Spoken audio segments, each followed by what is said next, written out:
Now, for any of you ChangeNOW loyalty card holders or carte Fidelity holders out there who were here last year and attended the eco-anxiety session then, might remember we were over there in what was the Gaia stage last year, underneath this globe-esque Gaia installation that I was convinced was going to fall on the panel and crush us in some sort of Earth's final revenge type moment.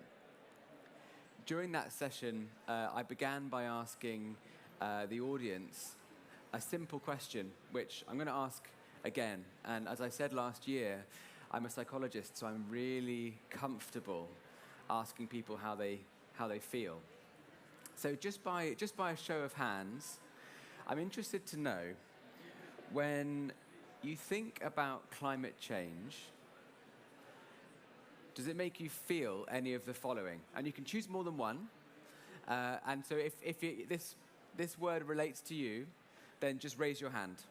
So thinking about climate change, anyone here feel afraid? Just a show of hands. Okay, sort of most people. Okay. What about motivated? Okay, the same number of people. Fantastic. Angry. Okay, many of you as well. Helpless. Fewer people still. Okay. Guilty. Okay, several people. Optimistic.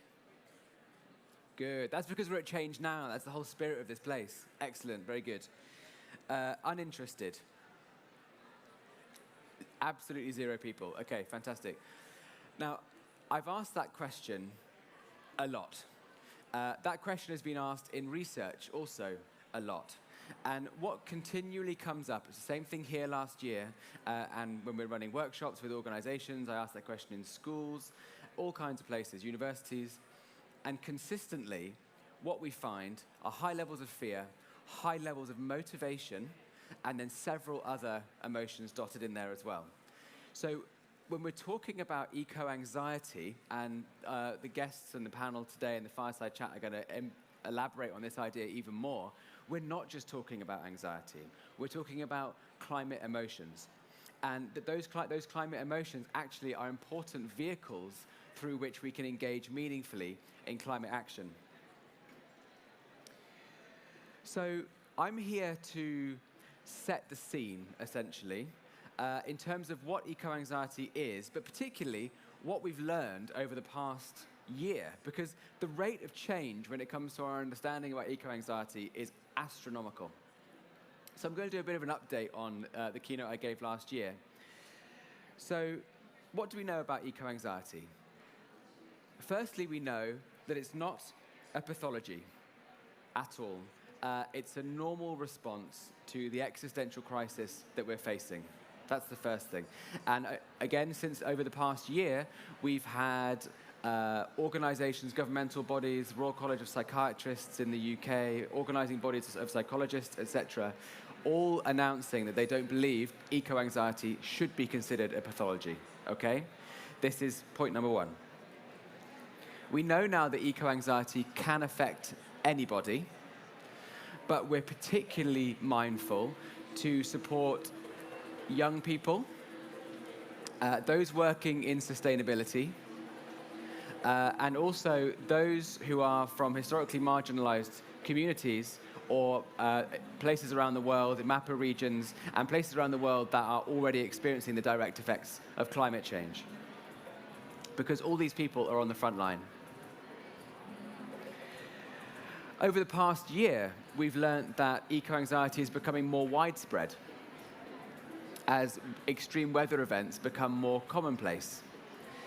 And France was an interesting example in the summer of 2022, where obviously the pan-European heat waves, but also the wildfires in the southwest of the country, led this to, there was a Le Monde newspaper article describing 2022 as the year that ended French apathy on climate crisis, in terms of the climate crisis, but also that year, programs on eco-anxiety really came to the fore. I'm delighted to have one of our guests explain that in more detail.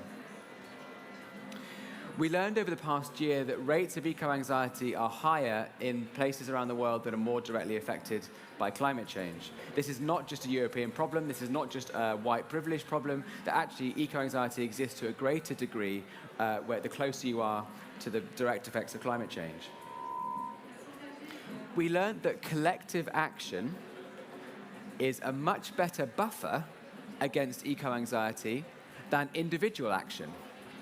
So, and this is a really important point and a discovery for us over the past year. We learned that actually, and we also know that collective solutions to the climate crisis are more impactful than individual solutions. So our emphasis now needs to be on collective solutions to tackle the climate crisis, and the mental health benefits of that are increased. We conducted a study in the UK looking at climate anxiety last year, and we found that the biggest predictor of eco or climate anxiety was climate information-seeking behavior. So where the hell does that leave all of us who are climate aware and climate engaged, and perhaps even working in sustainability?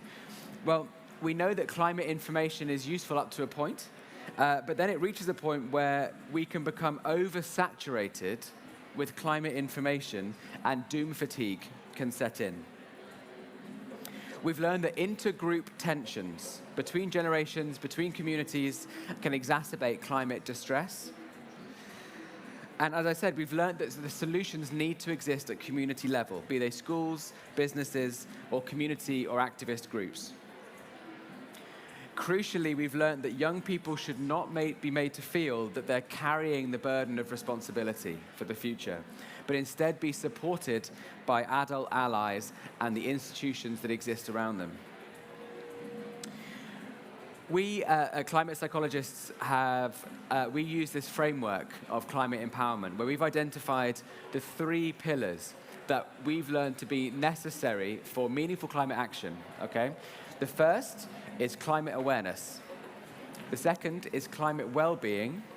And the third is climate action. And without these 3 pillars, it's incredibly difficult to mobilize in a meaningful way. And particularly when it comes to eco-anxiety, these 3 pillars need to exist.